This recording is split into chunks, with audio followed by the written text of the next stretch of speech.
Chantez à l'Éternel, vous qui l'aimez, nous le recommande David dans Psaume chapitre 30, verset 5. Aujourd'hui, dans le cadre de notre émission En route avec Dieu, chers téléspectateurs de Dieu TV, nous allons parler du chant ou de la louange. Et nous allons même chanter, pourquoi pas, puisque nous aimons aussi l'Éternel. Alors, quelle est la place de la louange dans la restauration d'une nation? Pour en parler, nous recevons aujourd'hui un chantre de l'Éternel. Il s'appelle Martin Edji. Shalom, chantre Martin, et merci d'avoir répondu à notre invitation. Shalom, merci Dorcas, c'est un plaisir. Voilà, vous êtes chantre de l'Éternel, nous l'avons déjà dit à nos téléspectateurs. Et aujourd'hui, nous parlons de l'impact de la louange dans la transformation d'une nation. De prime abord, dites-nous Martin, qu'est-ce que la louange?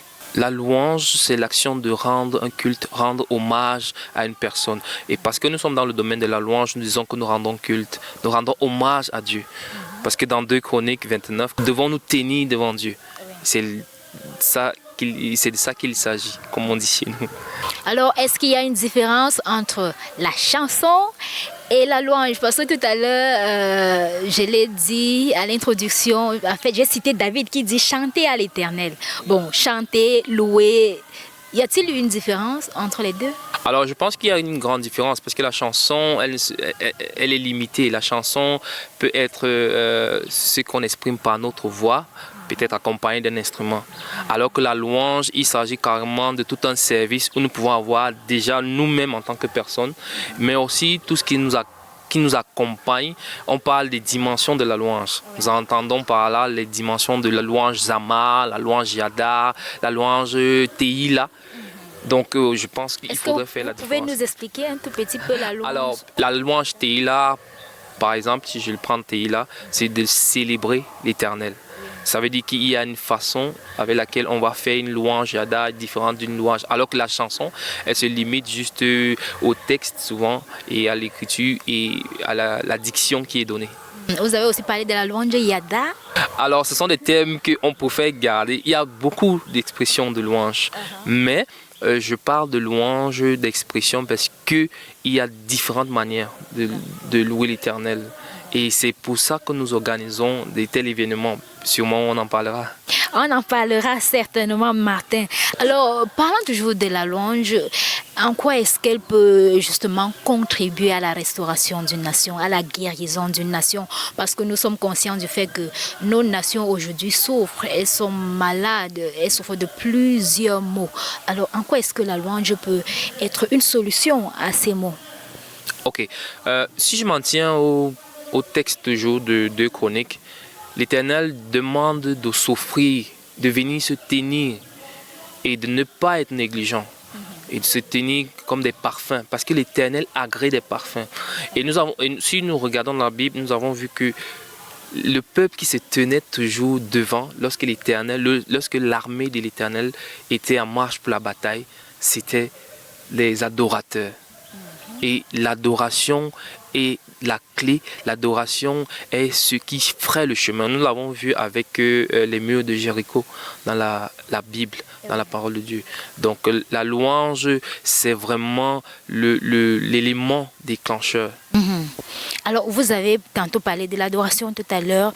C'est vrai que dans nos assemblées, dans nos églises, on distingue le moment de louange et le moment d'adoration. Mais à vous écouter, c'est comme si les deux, il n'y a pas de différence entre les deux. En réalité, c'est vrai que dans nos églises, peut-être par faute de connaissance, et la Bible dit dans Osée 4:6, mais il y a la louange, c'est le fait de rendre le culte dans les différentes dimensions. On a parlé de Yada, Zama, il y en a plusieurs, de Teila.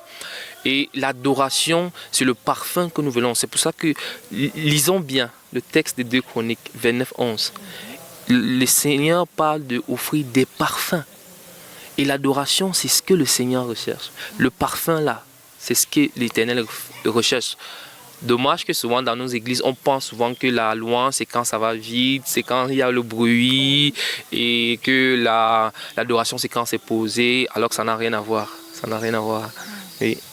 D'accord, je crois que nous avons saisi la différence entre les deux. L'adoration, c'est beaucoup plus une vie, un parfum qu'on offre à Dieu. Par contre, la louange, c'est des dimensions. Ça veut dire l'Éternel peut nous demander de célébrer, il peut nous demander de nous prosterner, il peut nous demander de l'admirer. Ce sont ces dimensions-là que nous parlons, voilà, des hommages, exactement. Merci beaucoup pour cet éclairage, Martin. Alors, nous allons inviter nos téléspectateurs à aller regarder quelque chose de très, très intéressant et nous allons revenir pour commenter.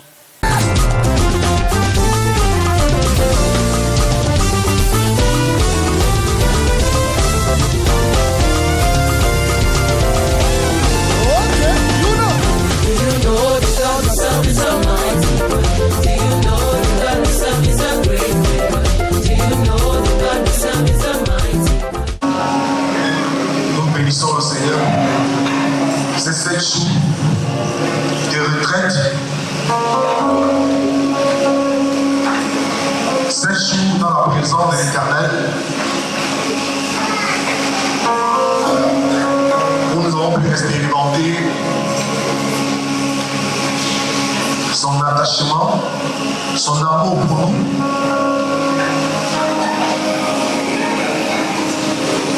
Pour les campeurs qui étaient présents,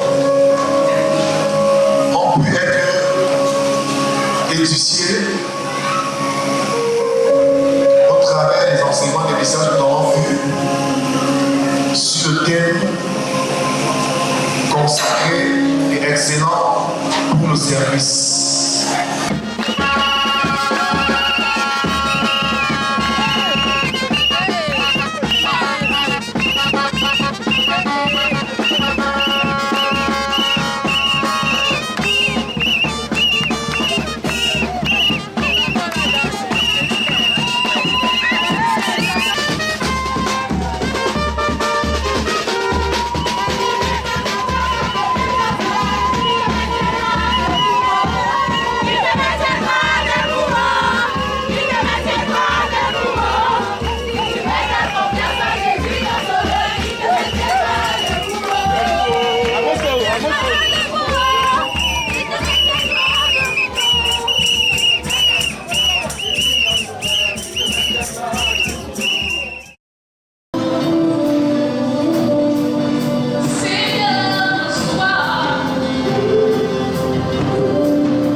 Ok, je crois que vous avez aimé, surtout que vous avez célébré, vous avez dansé pour louer l'Éternel.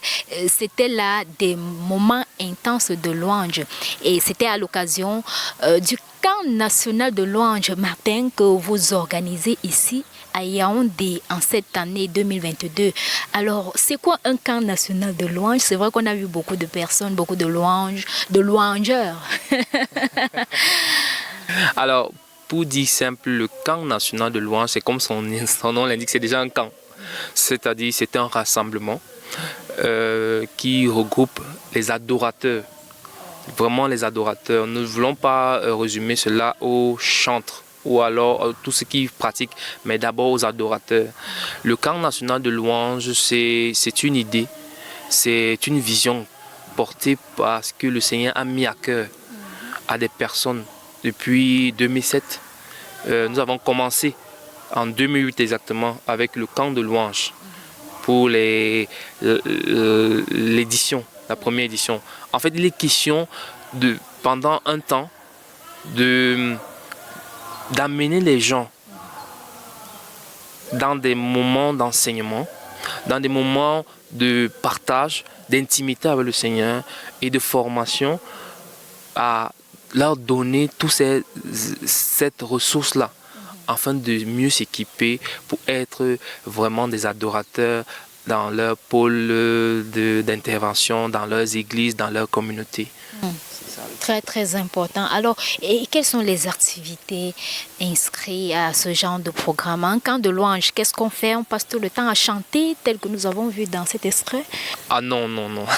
Dans un camp de louange, nous avons à cœur des pôles, c'est-à-dire nous voulons d'abord amener le campeur, si je peux l'appeler ainsi, à comprendre la nécessité d'être un parfum dans sa communauté, dans son église.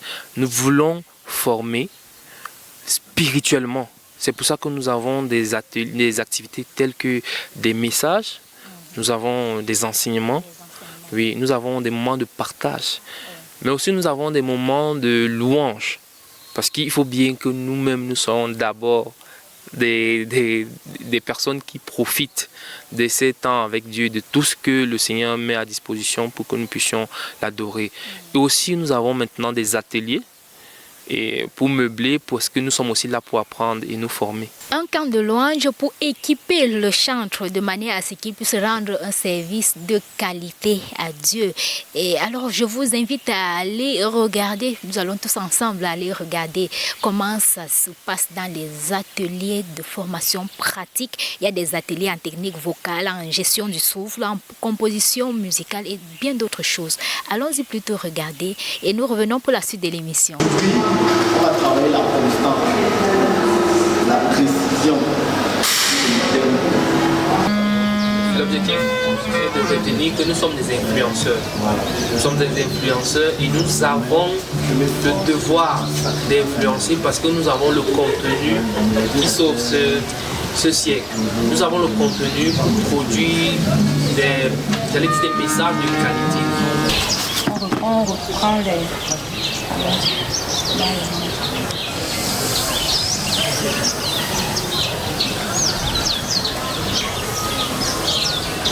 on va libérer avec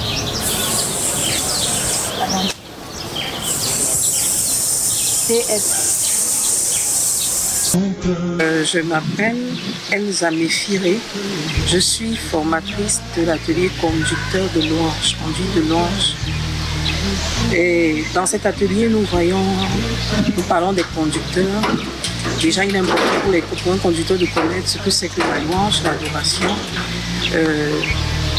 de connaître ou alors de maîtriser les bases de cet appel et aussi de connaître l'origine même de la conduite des chantres.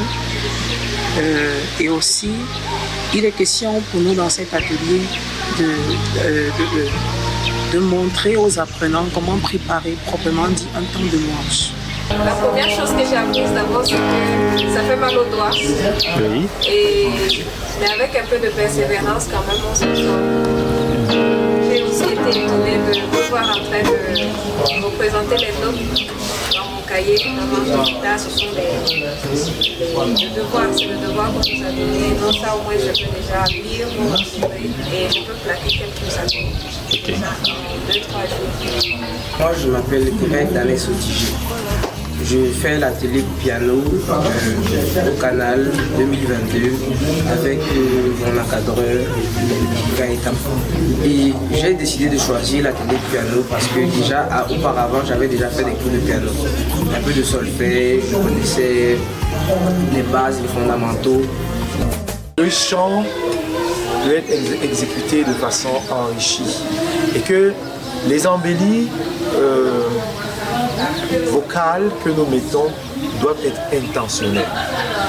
Au risque de dénaturer la musique, on veut communiquer un message et pour ce, il faut qu'il soit bien présenté, mais intentionnel. Voilà, il y a plusieurs techniques vocales et en général, nous les faisons sans en être conscients.